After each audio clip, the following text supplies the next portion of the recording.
So here's how you change the hub and bearing on a 2002 Buick LeSabre. First, you take all these lug nuts off. Next, you take the wheel off. Then, you go back here, and there's these two bolts that you loosen up for the caliper. You can take those off. And then, once you get those on, there's these two pins on your brake pads that won't allow you to pull it off of the brake. Won't allow you to pull the caliper off of the brake pads. So what you do is, you just go back here, since you're not doing anything with the brakes, it's just the wheel hub. You take this back bolt here for the brake caliper bracket. Take that off, and then there's another one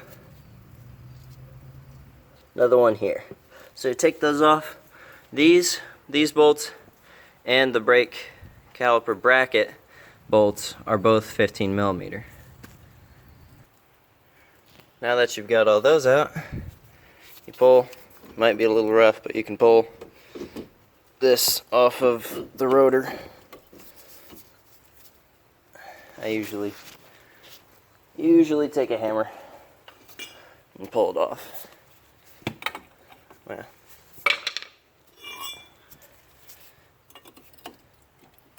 because the brake pads are probably clamped down pretty good on the rotor. This isn't going to kill anything, so.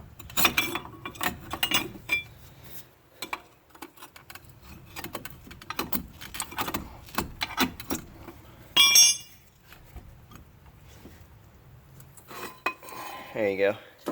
You can set that aside. The bracket will probably fall off now. There it is. You got your bracket, you've got your brake caliper, and there's the two pins that I was talking about. If you don't have enough room to slide this off, those two pins are gonna catch right in here, and you won't be able to slide this out. So I just take all four bolts out first, take it off the rotor, and then pull those out and separate them. Next, you can pull the rotor off, set that aside, and then there's your hub. What you want to do is you want to take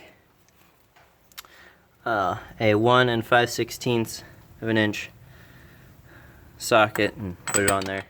Use an impact driver and pull that out. This is a bigger socket, bigger socket than 1/2 inch. It's a 3/4 inch socket, and then there's 1/2 inch adapter on it, so I can use my 1/2 inch impact. Now that you've got the socket off, you've got your drive shaft here.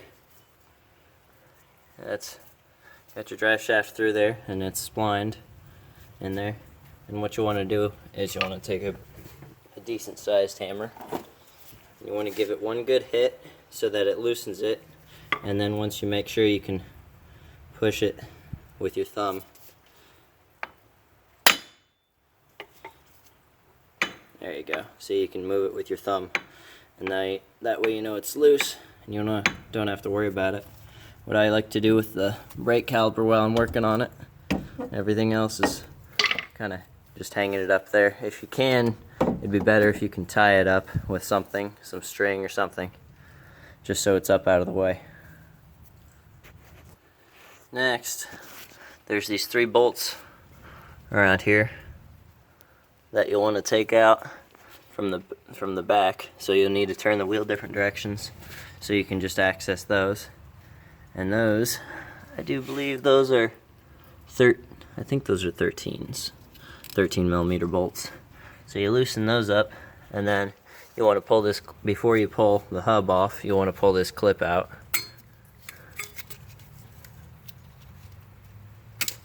There you go. You want to just pull that clip out, move it out of the way. And this is part of the hub, so when you take the hub out, this will come out too. So, now that you've got your 3 bolts out, what you want to do is, and this might be rough, is take a hammer and hit. You want to hit on multiple sides.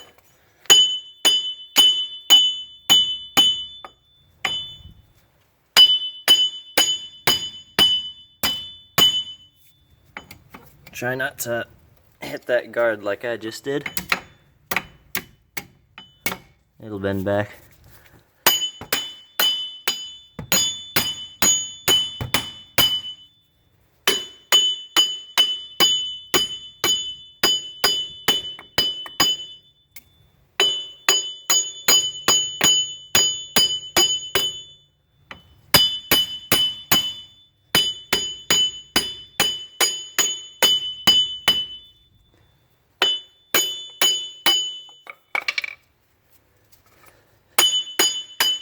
There it is.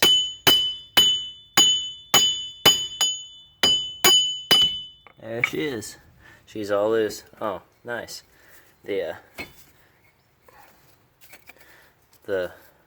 All the hub came out this time. Sometimes these will stay in and you gotta take a screwdriver or something, pound from the back with a hammer and pop those out. But that's all you gotta do. And there's the bent bracket that I'll have to bend back. But that's how you do that. And this, the drive shaft will it'll slide right off there. And so this guard, it needs to stay with with all this. It doesn't leave. And so what you'll want to do is, since the drive shaft is taking up a little bit of space here and you can't get your wire through, I mean, if it's an old hub, you don't care. It's a little less work. You can just cut it off. But I'd rather just make some more room by pushing the drive shaft back, being able to slide this through. There, it's out now. Just push this through. Just push on the drive shaft and then pull the wire through, pull the plug through it, and it should come out. And that's the old hub.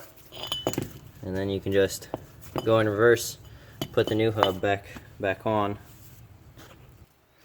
But before I do that, I want to take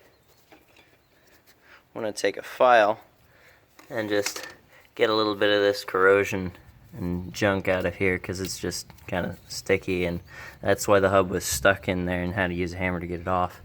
So what I want to do is I'm going to use this file, clean it up, and then put all the bolts and everything I put back in, I'm going to put never sees on it, so that whoever has to do it the next time, if ever, it's not going to be as hard. But this stuff gets all over you, so want to be wary of that. Alright, so I've put anti-seize around the edge after I cleaned it up with a round file, and then I put it on the splines of the drive shaft so that when I slide the hub on and I bolt it all up, the next time someone goes to take it off, they won't have to beat the crap out of the back of this to get it off, and it'll be easier. It'll just slide right off, or it should slide right off. But what you don't want to do is you don't want to put anti-seize on this, because that gets torqued, and if you torque it to a certain spec, it'll go over what it should, and it'll over torque it because there's less resistance on the bolt on the threads here. So now you're ready to put your hub in. So I've got the new hub here, and the plug. You're just gonna have to push the shaft back so you can put the plug in first while you slide the hub on the spline here. And since I don't have 3 hands, I can't exactly hold the camera and put it on. So yeah, you'll just see it in a second. Actually, I almost forgot. Don't forget, like I did on the last, on the other side, don't forget to put this bracket on here first, because otherwise you're going to put all that back together and realize you still got this thing sitting around. And you got to take all that back off to put that on. So just don't forget about that. And to make it easier for the bracket to stay held in place while you put the hub on, I would suggest putting in the 3 bolts from the back. Also, put never seize on the bolts, on those bolts at least, before you push them through. Otherwise you're gonna have a pain to get it off the next time. So now that the hub is on and the bracket is on, you want to tighten up the 3 bolts. You want to tighten them just evenly. Go a little bit here, go a little here, and then a little here. Just keep going around till it's all the way against the mounting bracket, and all the way till it's tight. And yeah. And now that you got all those torqued down, don't forget to put your clip back there and clip your wheel, your ABS or TPMS, I can't remember which, back up. Otherwise you're gonna have that light on still. Now what you want to do is you want to take your bolt, your center nut, and you want to put that back on. And you can look up the torque specs for that or whatever. I'm not sure what they are. I just use an impact and run them on. Some people say don't do that, but it's a lot easier for me at this moment. But anyways, now that you've got that on, you can put your rotor back up on here, and then you can put your bracket in. But when you put your bracket in, you don't want to forget to put your caliper into.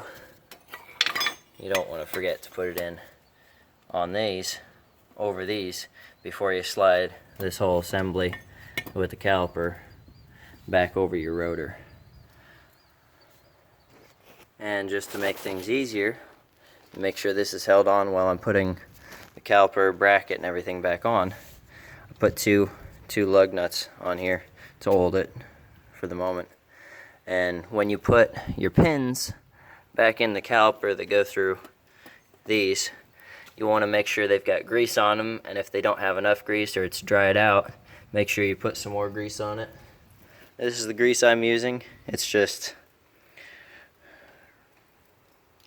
regular ultra service grease. It's extreme pressure and high temperature and water resistant and corrosion resistant, but high temperature, you got to make sure it's high temperature at least when you put it on there, because these brakes get hot. Alright, so now that I've got all the bolts back in for the caliper and everything, it's all tightened back up. It's anti-seized, it's greased, should be good to go. Should be good to take those lug nuts off that you put on there to hold the caliper. Well, no, to hold the rotor, my bad. And the lug nuts are 19mm, for anyone who was wondering, but if you've gotten this far, you should already know. And now you can put your wheel back on and bolt everything up. So there you have it. You can put your hubcap back on and you're all set. Just don't forget to torque all these. I usually torque them to 100 foot-pounds after this thing's back on the ground. And yeah, so that's, pardon me, that is how you change the hub assembly, the whole hub and bearing assembly on a 2002 Buick LeSabre. Thanks for watching.